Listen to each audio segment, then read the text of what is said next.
Welcome. Or welcome back. Yes, I am Tracy, I'm Nicole. and we are Tradition with a Twist. Today we are continuing on the Hot Mess Express.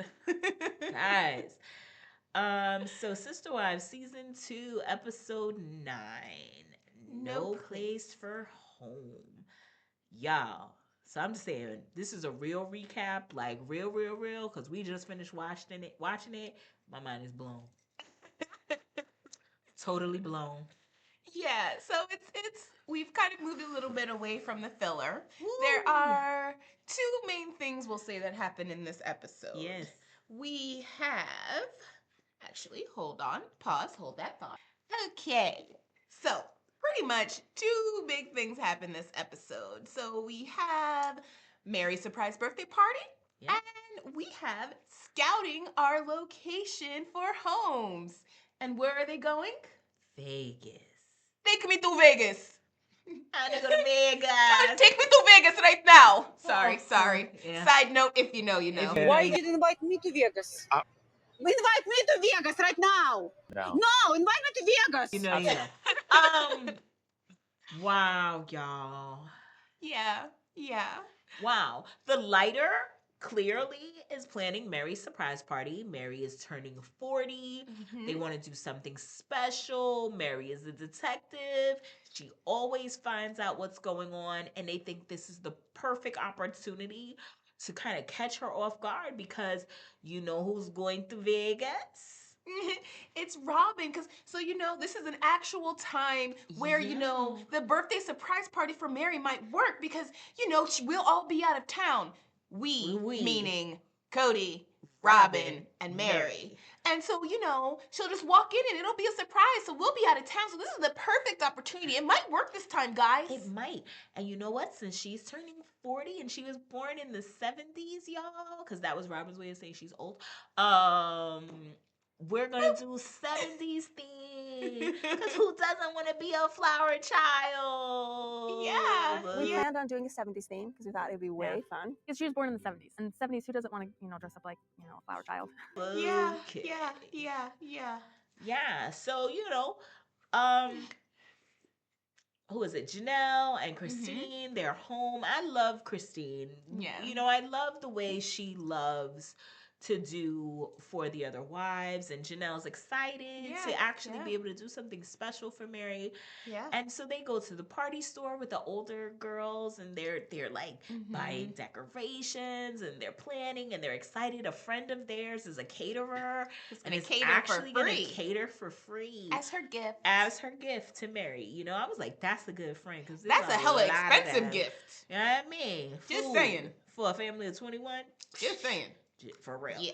But I thought that was really great. You could see they're super excited. And Janelle says, this is a great opportunity. It's a great distraction because it gives us something to do and not focus on the stresses of moving and investigation and all the crap they've been through. Yeah. So that leads us into Vegas. Before we go to Vegas, I just want to point out that Janelle was in the kitchen with Christine cooking and doing things, and they didn't seem to be a problem. Janelle was actually involved when it's just her and Christine. Well, that tells me that the rumors from the last episode when Janelle was like, somebody, I'm not going to name them names, but I heard somebody was saying I was lazy. Could it have been Meri? Could it have been? Dun, dun, dun. That's the only one of the OG3 missing.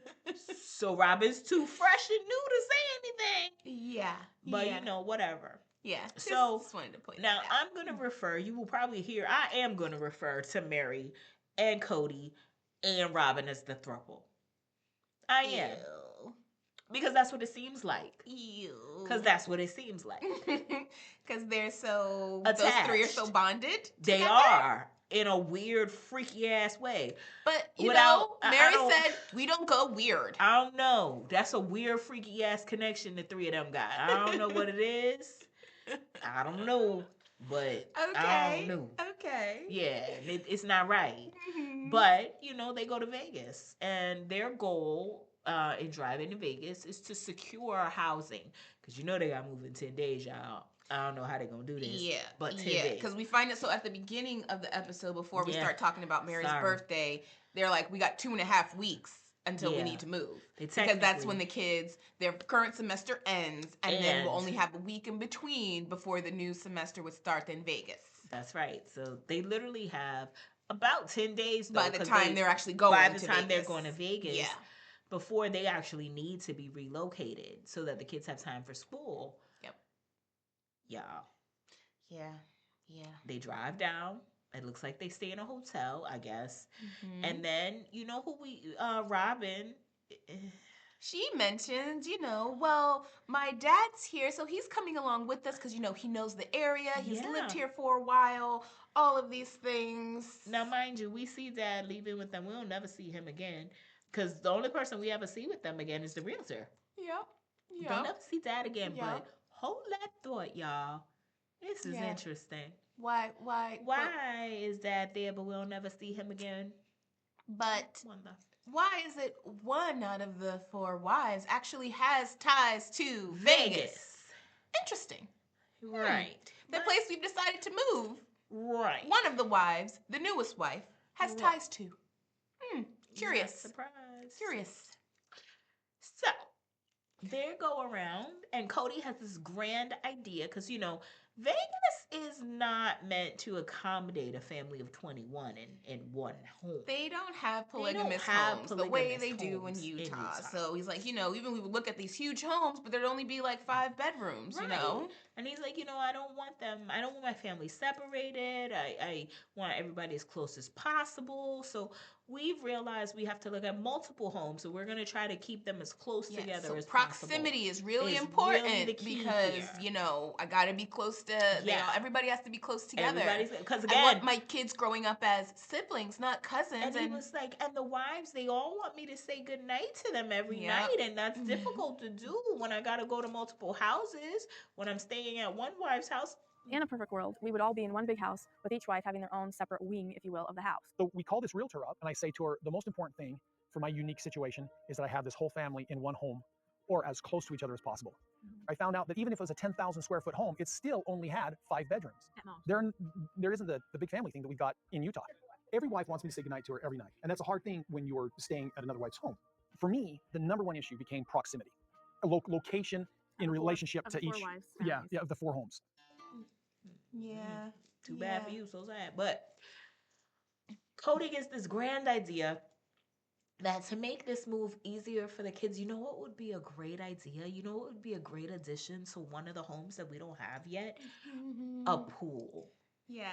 Or finding a home with a pool, because that would lift the spirits. That would lift the kids' spirits. That would make it easier for them, right? It would be. And in my mind, I'm like, so what house gonna have a pool? All 4 can't have a pool. So how you gonna decide who get what? Oh, okay. But y'all are reactive, not proactive. Yeah. So they're not thinking about that. They're just thinking, okay, someone has to have a pool. Yeah. I also discovered that as they're looking at these homes, Cody's a fucking kid. He's a kid. He gets these ideas. He gets super hyped and excited. And Janelle warned us about this in their camping episode. That Kody gets these grand ass ideas. Yeah. He doesn't think about how they'll be executed. No. He goes off on a tangent. That's all it becomes. There's nobody to wrangle him in because Meri ain't wrangling him in and Robyn ain't wrangling him in. So ain't nobody to wrangle him. No. He is off. Yeah. Ugh. We also discovered these fools ain't got no money. Yeah, they did say, the money, we don't have a lot of money, but, we have a lot of faith. So they actually find, or Mona, the realtor, she actually finds, 4 homes that are owned by a single developer that's in a subdivision. So they're all along, essentially like a same block within a cul-de-sac. And 2 are actually shoulder to shoulder, and then 2 are further up the block. Yeah. Would be great for everybody except the neighbors. Yeah. And they say, he can consider also a lease to own option as well. So they go look at them, they take video, send it to Christine, because Cody's like, oh yeah, this would be me and Christine's master bedroom. Like I see it, I can feel it. So they take the video, send them as well. They're like, oh, we love them. Let's go make an offer. Well, their offer was kindly rejected. Declined. Yeah. And speaking of money, just circling back to Mary's birthday party, all the money they spent on decorations, costuming, at least the party costume store we know was at least $195. We saw that on there. We did. I mean, because why? You know what they bought? So this is wild to me. Meri, the person the party's for, they bought a tie-dye t-shirt. Yeah, t-shirt, right? However, Robyn's ass got a rented ass costume. Yeah. Why? Christine had like bell-bottom silky pants. That she bought. That was part of Janelle had a top too. A top. Had a nice top like Robyn. Okay. Yeah. But I again. But Meri got the tie-dye t-shirt. You know what y'all could have done real cheap? Everybody could have bought some white t-shirts. There's a hell of a lot of y'all. Y'all could have tie-dyed your own damn t-shirts. The wives, y'all could have tie-dyed t-shirts. Or, I mean, I'm not averse to a thrift store. A thrift store. You find good finds at a thrift store. Absolutely. But again, y'all had some time. You could have done this if it wasn't spur of the moment, but everything y'all do is spur of the moment. That's why you expect to be able to move a family of 21 in 10 days with no house and no money. Yeah. So essentially by the end of the episode, the end of the episode, we have the actual surprise for Meri. Yes. She walks in. So, of course, Kody and Robyn are with her, but who else is with them? Whoa, my God.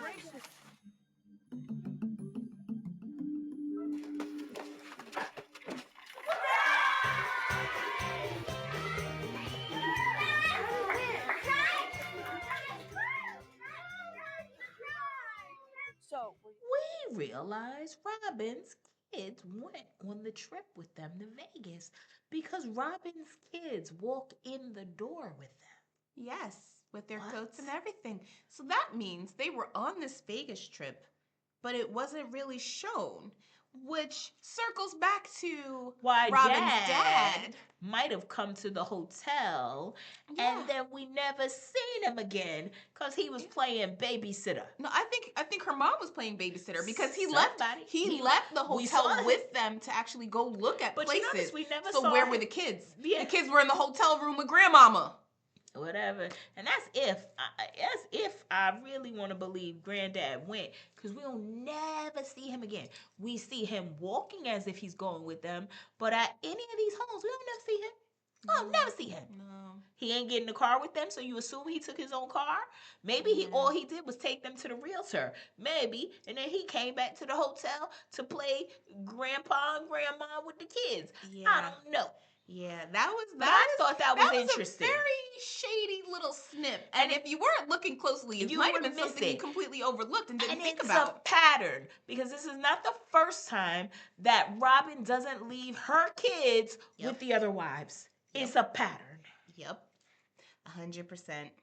So after that, we find out that, they do mention that, they need to come and tell the little kids too. We don't see that in this episode, but we find out that their offer on the homes are rejected. So now they're moving in 7 days. Yeah. They don't have a place to live, but they say, they need to start telling the little kids about what's going to happen. So they can get, emotionally prepared in 7 days for a move. And when they ask questions, as little kids do, so where are we going? Oh, we're going to Vegas. Do we have our own room? Baby, we homeless right now. I don't really know where we're going. We might We'll have to see what happens on that. But again, yeah. It's a move on faith, right? Right? It is. It's a leap of faith. It is. Now, generally when you make a leap of faith, it's because you've gotten a specific message. You've heard something. You felt something. I just wonder if their interpretation is a little off. Like, maybe it wasn't do this. And again, hey, to each his own. To each his own. When God, Spirit, the Lord, the universe, whoever you recognize speaks to you, that message usually sounds crazy to everybody else. Yeah. So you know what? I just want to see how this plays out. That's all. Yeah. I just want to see how it plays out. I'm just saying. Because again, you it's know, a little off. You get the message. It will absolutely. So I don't know who this for. It will absolutely sound crazy to everybody else around you, but let's see. Yeah. And just to touch on that, so they're all in the same faith, they're all in the same family, right? Generally, when there's a message, it would reach all of them. They would all have the same. Christine still is like, I still don't think this is a good idea. I think this is going to tear our family apart. The main reason that we're choosing to move to Vegas is simply just to preserve our family. I do not feel like this is what we're supposed to do. Christine and I are at a point where I had finally decided the leader has to make a decision and just say, okay, family, I need everybody to get on board. At the same time, I made the decision, this is not right for our family, and we should not leave. It's going to tear our family apart. Nobody really wants to do it. We all Everybody see the just need sees to do it. Yeah. I think Christine has the sight, y'all.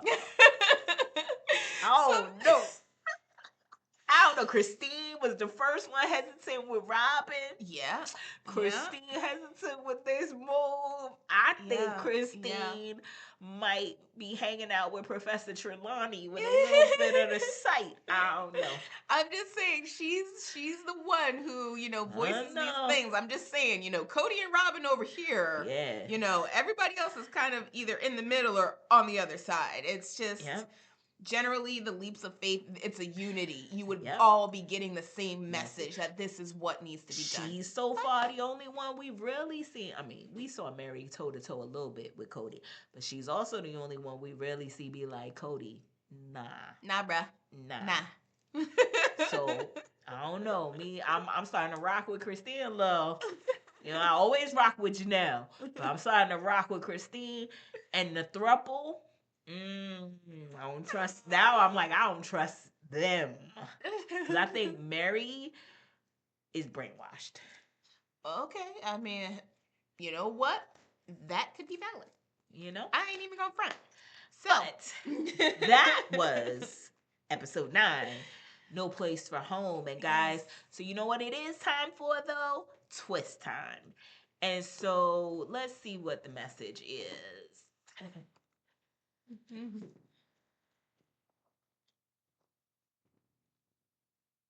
Random topic. That is so funny. And it's do you want which one do you want? Do you want the random topic sure. or do you I'll want take the random topic? And it's a moon or guidance. Okay. All right. Let's see.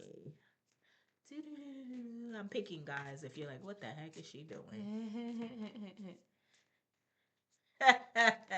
Well, I've got the message, which is so interesting based on what I had said earlier. Okay. So, the random message that I picked, we have a sheet here with a bunch of different things, so you'll see it in the pictures. But the message that I actually picked is, who are you really? It's time to stop letting others define you. Walk in accordance with who you are called to be. Guys, stop being afraid of being your authentic self. And I think it's interesting because, again, like I said, with the Brown family, if they got a message, it would absolutely sound crazy to everybody else. But also, who are you authentically? Who are you created to be authentically? And are you hiding or dimming your light or your talents or your creativities, desires, whatever it is, under a shade to appease others in your life? If you are, it's time to stop. Be exactly your authentic self, who you were created to be, and let yourself shine. Because you know what? You will be happy. You will find true joy. And if everybody else thinks you crazy, it's temporary. Trust us. We know it's temporary. All right. So I did a moon card here, and there are 2 that came out. The first is, with a steady mind, I am connected to our collective experience. And the other is, I am ready. Thank you. So it is time It is time. It is time. It is time. You are ready. Yeah. Because again, you are ready to embrace you. That's right. Who you were created to be. It is a part of a collective divine experience. You're meant to walk in your authenticity because that's your position in the world. Don't hide it. And you get to say thank you. Thank you for making me unique. Yes, yes. Thank you. And I'm ready. So I guys, am step ready. in. All right. Well, that's been the long and short of it all. I'm Tracy. I'm Nicole. If you've made it this far, don't forget to like, subscribe, share, comment below. Let us know. And we love you. Sending you love and light. Thank you so much. Till next time. Bye. See you later. Bye.